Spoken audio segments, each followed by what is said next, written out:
Tally ho, my name's KingFishOcean and welcome back to KFC game. I love you, Colonel Sanders. In the last episode, we fought a crazy creature. We became closer to the Colonel and we were on our second day and we were just about to have lunch. Before anyone can relax, the cafeteria lights dim.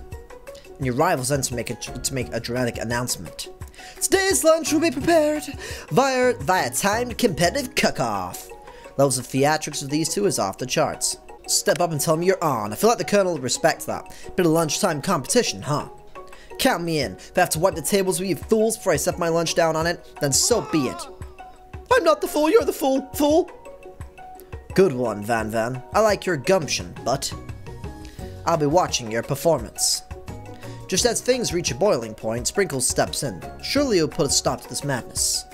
Now, students, please settle down. This is a lunchroom, not a sporting court. Finally, a little sense. You breathe a sigh of relief. At least not until we turn on the timer. Just then, a huge light blasts in your face, flashing the words, "Timer ready!" Dun dun dun. That's what I'm talking about. Ow! I stand corrected. The hard way builds solidly a foundation of confidence that cannot be swept away. And that's an original quote by me, in case anyone was wondering. I hope its message lifts you to victory. Colonel Sanders' message of victory fills you with determination. Like a diamond I was formed under pressure, now's my chance to shine.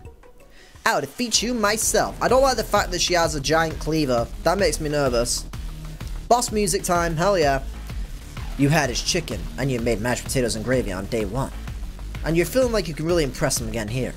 It's time to boil some water for the potatoes. Think fast. The timer runs down, you were forced to pick randomly. What temperature does it boil at? That one. That's wrong. Crap! What were you thinking, bud? Get your head in the game. You're gonna need to season the chicken before you cook it. You don't know Colonel Sanders' recipe exactly, but you have an idea. How many herbs and spices did he say you used? 11! That's right! You might not know all the ingredients yet, but at least you're headed in the right direction. Wagging of tail intensifies. Now that you've got some basic steps going, it's time to elevate your craft. What state of mind offers the best flavor? Gratitude? That's right. You must never take this opportunity for granted if you hope to succeed. Classmates are rooting for you, but Ashley is simply stronger and faster than you. You better pick up the pace if you want to survive. When you were a child, your father told you to never forget where you came from. Every day you meditate on his advice and draw energy from that place. Now would be a great time to harness that energy. So where does it come from?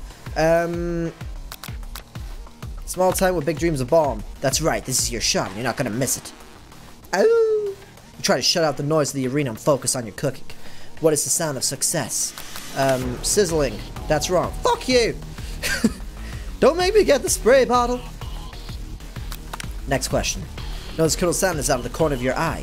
I believe in you, but he's actually cheering you on. Colonel Sanders cheering you on fills you with determination. Which would be awesome, except knowing he's watching you makes you totally forget what you were doing.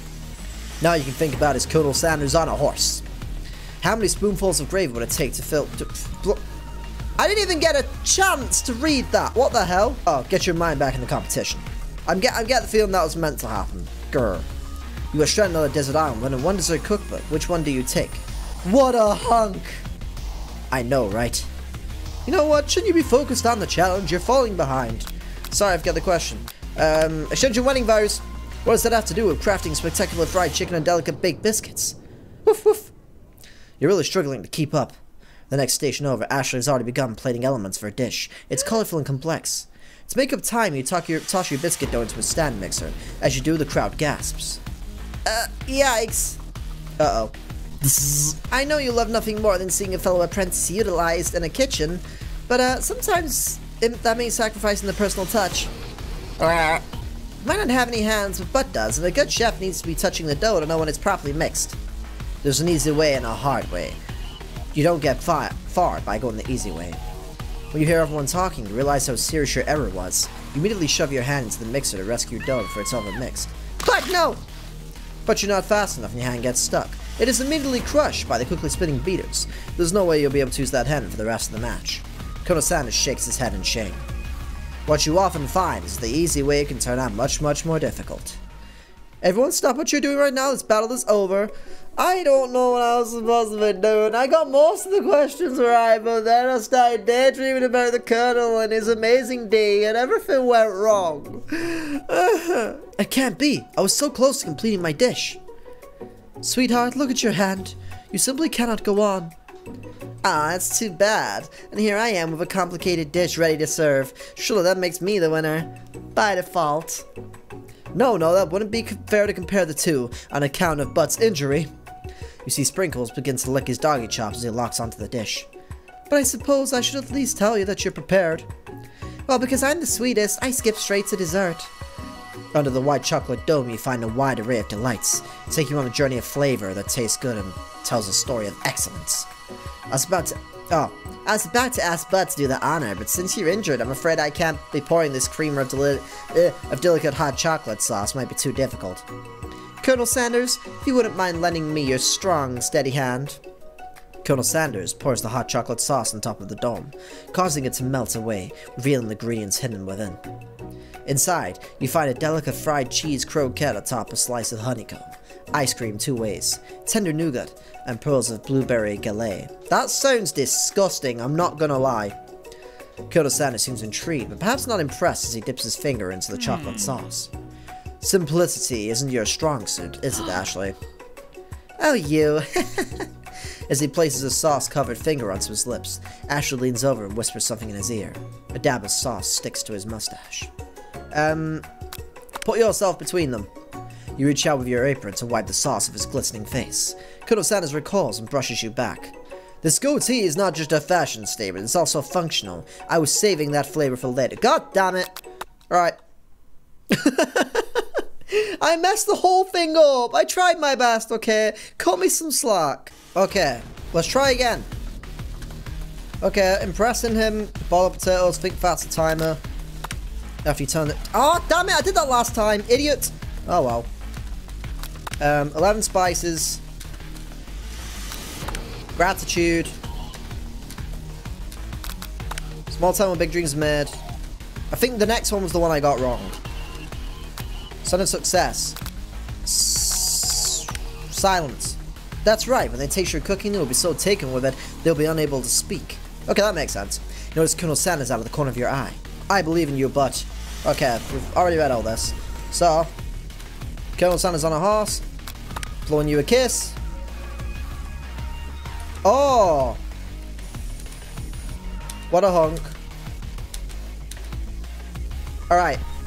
I'm not gonna do it.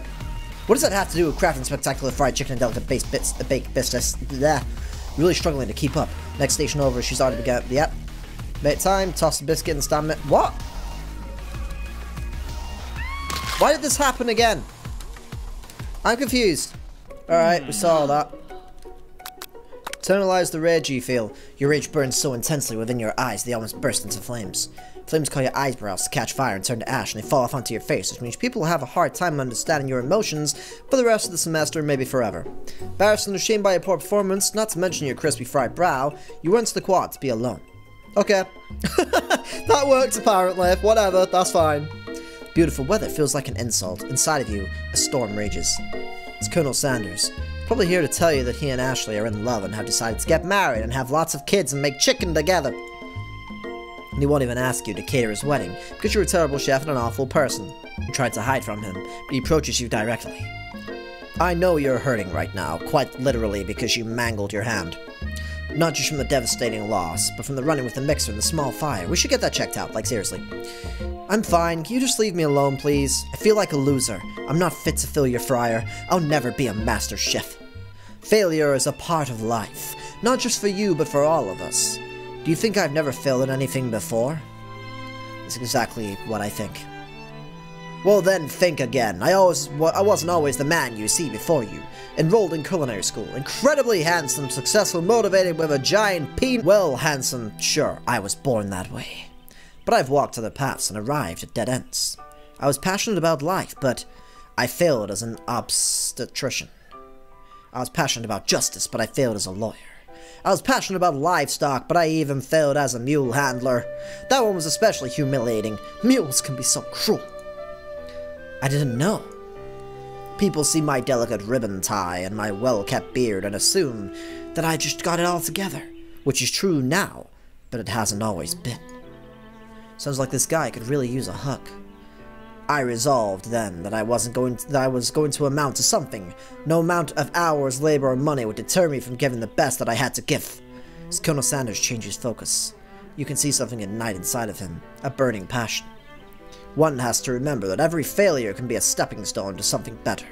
My new dream is pure, it's honest, it's something that a humble man in a crisp white suit can be proud of. I will create a new chain of chicken restaurants that will bring joy to the whole world and make up for my past misdeeds. Yay! It will. Just as your moment grows intimate, you're interrupted by a threatening, shadowy presence. Is that Pop? Oh, battle-scarred from the night before, you prepare for the worst. Is it the Spark Monster? Borko? It is I. I know I said and I wouldn't be back. And after the whole fight to the death thing, maybe you don't want to see me anymore, but I just wanted to say I was wrong to attack you, and I apologize. I know what it's like. I know what it's like having to always look over your shoulder. Monster problems, am I right? Ah, thanks, Borko. I'm glad there are no hard feelings. Getting jumped by a giant creature in the dark of night can really rile a person up, especially when they almost kill you. I also want to apologize for the way that I switched right into attack mode. I know that you're strong, and cooking school can put a person to a lot of stress. I actually used to go to this school. I wasn't always the spork monster you see. I don't believe it. You were human once? Well, no, actually I was a golden retriever, but I was still a student. Till one day some mean kids with a magic spellbook cast a dark enchantment on me and I was forever transformed. We have the book! A magic spellbook? Precisely. I procured a copy for myself, but somewhere along the way I lost it. If you find such a book, I beg of you, respect it. You're a powerful chef and shouldn't rely on such dark and evil magic. No, you should be protecting the innocent from those who would cheat them through sorcery and guile. If you need me, don't fear. I'll always be there.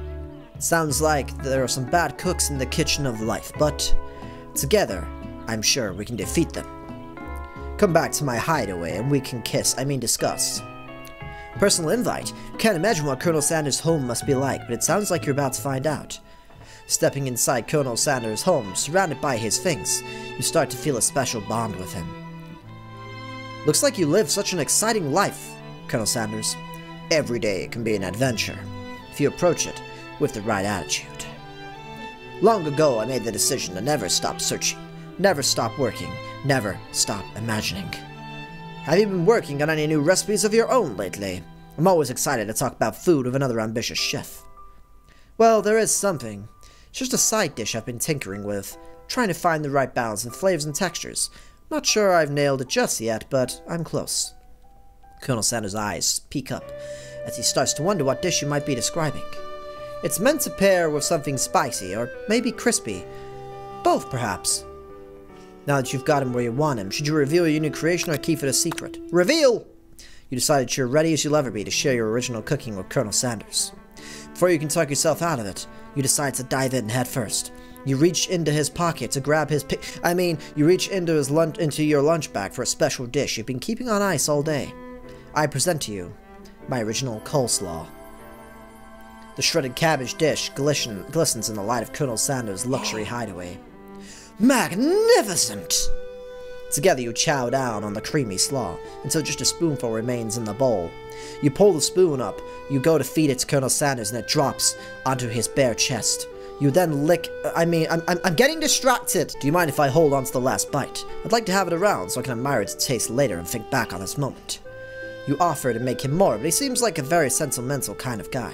Sure, why not? If you steal my recipe, I'll f***ing kill you. Please, make yourself comfortable. I'll be back in just a moment. Well, I guess I can just strip off. It's fine. You realize that now would be the perfect time to do some snooping. Around the room are various items that you can look closer at. Each item seems to radiate memories and emotions. Tap on an item to discover more about the Colonel. I want to look at this picture. That's adorable. An adorable little baby boy crawls across the floor. From the goatee and mustache combo he sports, you figure this must be the Colonel. That, maybe it's the drumstick that he seems to be waving like a rattle. Who frames the baby picture of just themselves? Probably the same type of person who would make their own face the logo of the company they founded. Am I right? Tap on an item to discover more. What's this? Must be where he keeps the secret recipe. You think for a moment, what number is important to Colonel Sanders? Then it dawns on you. As soon as you turn the dial to 11, you find a single note. Can chicken be prepared sashimi style? Tapping on item discover. I was actually really nervous that doing that was gonna, like, the Colonel was gonna see us breaking into his safe and get really mad. Chicken. Notice very realistic stuffed chicken sitting on a corner table. When you pick it up, you realize it's not just realistic, it's actually a real chicken. Taxidermy? He must have been important to the Colonel when he was alive. A little note clipped to the chicken's foot reads, "The true state bird of the great state of Kentucky." Tapping on items, discover more about the Colonel. What? You open the door to Colonel Sanders' closet and find a row of his signature white suits hanging within. You take one off the hanger and try it on. The jacket is a bit big for you, but it's soft and comfortable. You give yourself a deep hug, breathing in its scent. They say that home's where the heart is. Is this what they meant? Before you can look any further, you hear the Colonel returning. He has a new dish he's been working on and wants you to taste it. You try to act casual, until he asks you why you're wearing his jacket. I don't usually loan those out, but I must say it does look good on you. Oh, crap, the jacket. You forgot to take it off. You decide that now's your moment to make a big move. Whoa, this isn't that kind of game. Not that we blame you for trying. But still. Game over. God damn it. Alright, for some reason it put me all the way back to the school section, which was kind of dumb, but I'm back now. You fess up and tell the truth. You confess. I think I've developed feelings for you, Colonel. I might be developing feelings for you too, but I'm concerned. I cannot let anything get in the way of my dreams. Overwhelmed, you take off the jacket and you go to the door. The thought of leaving the Colonel in the midst of such an emotional breakthrough gives you a pause. You stop yourself. Colonel? Yes, but I honestly think this might be the beginning of something wonderful. I think you're right. We should take it slow. You talk late into the night and drift off into a slumber. Dream sequence! Woohoo! Zzz. Nice! You awake to a beautiful morning in Colonel Sanders' hideaway. Did you make the right decision on how to respond to the Colonel? Only time will truly tell. By the way, that view is magnificent. I love it. Today is a day that could change the rest of your life. Your thoughts were interrupted when Colonel Sanders emerges into the room. He's holding a gorgeously plated breakfast and your mouth waters at the sight of it. Here is a simple breakfast I just whipped up. It's meticulous. You taste Colonel Sanders' food and it takes you on a journey. Why one piece of chicken? What the heck? That's so weird. You taste Colonel Sanders' food and it takes you on a journey. When you return, he's waiting to ask you an important question. Would you say that we're the perfect match? How presumptuous. My cuisine and your taste buds, that is. I'd like to taste your cuisine. Flatter him. You know, I think we make a great team. A single tear begins to pool in the corner of his eye as he gazes out of the window. With the right business partner, I know I can't fail. Business partner? Could he be talking to you? It's all happening so quickly. Overcome with emotion and confused by your feelings, you're on the verge of tears, unable to speak. The only answer you can find is to run out of the door and get home. There's still one more day of school after all. The University of Cooking School Academy for Learning waits for nobody. I have to ask, why is this a 3-day cycle of school? Like, why are we only here for 3 days? That's so weird. You get home to find something very surprising. Your best friend is there waiting for you. Where have you been? What? I had one heck of a night. I've been desperate to talk to you about it, but I couldn't find you, and I got worried that something happened to you. It's okay, I was just... But now it turns out that you're fine, so I can finally get you up to speed on the saga of Miriam! I mean, sure, but, you will not believe what happened to me after school yesterday. I went on a date! I think I can believe that. Since I've been partnered up with Pop, he asked me to go out with him. Of course I told him, you better harness those wild horses, young man. I'm not that kind of girl. But he was just interested in spending some one-on-one time together and getting to know me, so I said, yeah, sure. I can get to know the guy. Long story short, it took me to his favorite shush house, but things quickly spiraled out of control. Did she just say shush house? Is that a thing that people say? What is that even referring to? No, I'm not really sure where we're standing. You don't give Miriam time to tell the whole story, however. Bottling up the details of your own night is just too much to bear. I went on a date too, back to Colonel Sanders' house, where I spent the night with him. You what? Nothing happened but the emotional connection. Wowzers. Miriam tells you to move on from the whole Colonel Sanders obsession and focus on school. Why is that what? Why did I have to click that? Being obsessed with Colonel Sanders is wrong, and I don't want to be right! After a short argument, you both agree to go your separate ways. Ah. When you arrive at school, you encounter your rivals in the quad. You can tell from a distance they're picking on Pop again, though he himself might not grasp that fact. Because, you know, he's Pop. What's a swirly? It sounds delicious. Ooh, ooh. Oh, it's great. I'll order you up one of them right away. I love my swirly with sprinkles, please. Sprinkles is a dog and a treat. You can get your swirly dipped too. Ooh, I'd like to dip my swirly, if you know what I mean. Why don't you pick on someone your own size? Because I'm literally the biggest person at the school. There's that horse that the Colonel rides, I guess, but who would dare pick on such a gentle and beautiful creature? You've got some nerve, but suggesting I pick on a poor, defenseless horse. Now you're just twisting my words, and I'm not gonna stand for that. I will sit instead. You clench your fist, but from the injury from yesterday's mixer accident, you wince with pain. Doesn't look like you can go on cooking like that. Might as well just give up, nerd. Oh, never give up, never! Colonel Sanders arrives, just to appear things are gonna boil over. A naturally intuitive person, he senses that something has been going on. Is everyone excited for the final day of school? But how is your hand? I'm sure you'll be back in fighting form by this afternoon.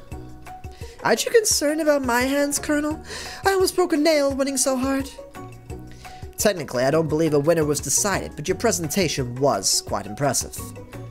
What is he doing complimenting this bitch? What about the flavor of my delicate, warm, gooey chocolate sauce? It was clear that you're passionate about the way that your food was received. That's a lot of words to say. It was bland. Excuse me, but I'm more than capable enough of speaking for myself. Why did I have to? I didn't even get a choice. Fuck you, game. Maybe you could tell me more about your fox as we walk into class, Colonel. I'm always interested in discussing the fine art of fine foods. See you inside, but...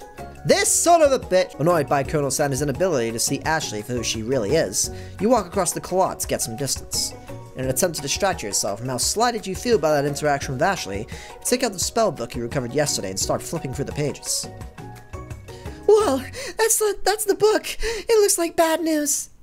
It's just something I found laying around. It would appear to be some sort of grimoire, but I don't really believe in that magic kind of stuff. A grimoire? Looks like a book of spells. I don't know. Who would spend so much time decorating a magic book if it wasn't really powerful? Can think of one surefire way of finding out. You open the page, covered with arcane warnings. Cast only in the case of extreme emergency. It says around the edges of the page. I could use a spell here that says it will erase anyone I choose from all my memories. If I scrub out Colonel Sanders, it will probably help me focus better on the upcoming final exam. That is way too drastic. Couldn't you just do something else like, you know, not rooted in dark magic? Maybe tie a string around your finger or something? Okay, fine, it is drastic, but desperate times call for desperate measures. You've got a memory erasing spell sitting right in front of you, and a pretty good excuse to try it out. I love how my character's like, I guess I could try a memory erasing spell. I guess. I'm not gonna do it. We're gonna fail the exam, but I don't care as long as we have the Colonel. Take your friend's advice and put the Colonel away. Put the book away.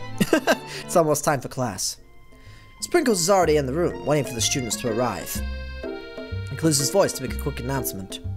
I want you all to know I feel something of a dog moment coming on, but I assure you it's nothing to be alarmed of. His cute little nose scrunches up and he begins to breathe quickly.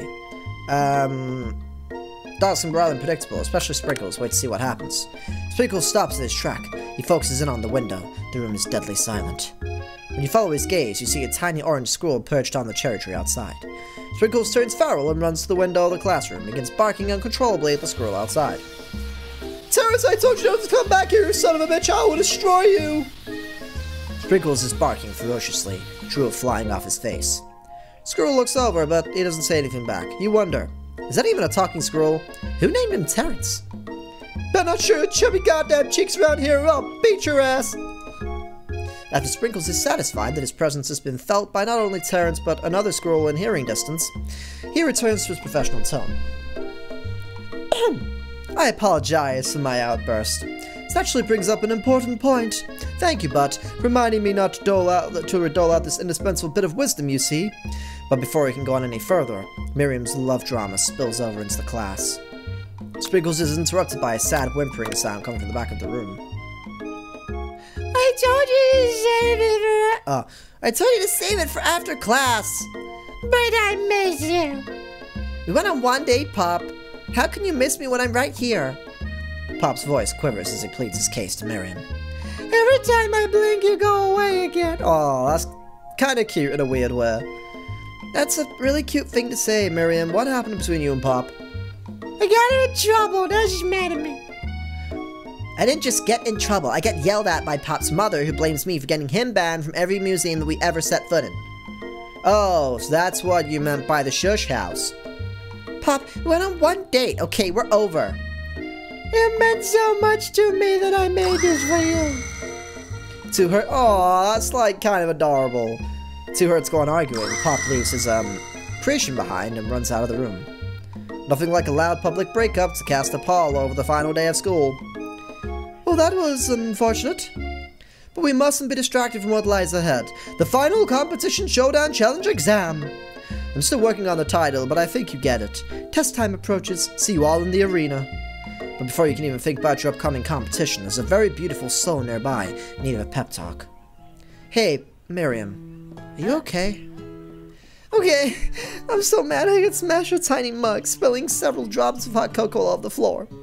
How can he embarrass me like that in front of everyone? Her tiny cocoa is a delicious treasure, so you know this breakup is no joke, even if the source of her frustration is just a silly boy. I know that you know this, but I'm gonna say it out loud. You don't need anyone but yourself.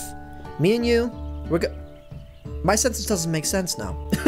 Me and you, we're gonna cruise through this final test and hit the carpool lane of Success City. Miriam brightens up, imagining the wind rushing through her short bangs. But she hesitates to embrace the feeling all the way. You're not gonna saddle up on Colonel Sanders' stallion and ride off into the sunset without me? Of course not. Well, maybe, actually, sort of. But anyway, I'm sure there's a pony out there with your name on it, and a ranch big enough for both of us, and whoever else we want to bring along. If it's not Pop or Clank, or anyone else you meet today, tomorrow, this whole year, so what? You're a special person who shouldn't settle for the first someone to show a little interest anyhow. I wish I picked the Clank option there. That sounds ridiculously fun. Miriam gives you a big hug and wipes the tears from her cheeks. I should really review my menu for today. I'm gonna make a really special soup. And I bet the Professor Dog is gonna love it all up. While you were pep-talking Miriam, you completely missed lunch, but that's okay, because you had a better idea of how to spend the time before your exam. You decided to head to the arena early to practice a dish. Okay, I'm gonna end the episode here for now, but it looks like this might be the final episode coming up. So keep your eyes peeled for that, coming up soon. But anyways guys, thank you for watching. I do really appreciate any and all support that you guys give me. I know it's a random video to say this on, but I struggle a lot sometimes with depression and with some mental health issues, and seeing comments and seeing you guys support always makes me feel really happy, so I do really appreciate that, and I love every single one of you. I hope you have a wonderful day, and I'll see you in the next video. Pip pip toodaloo!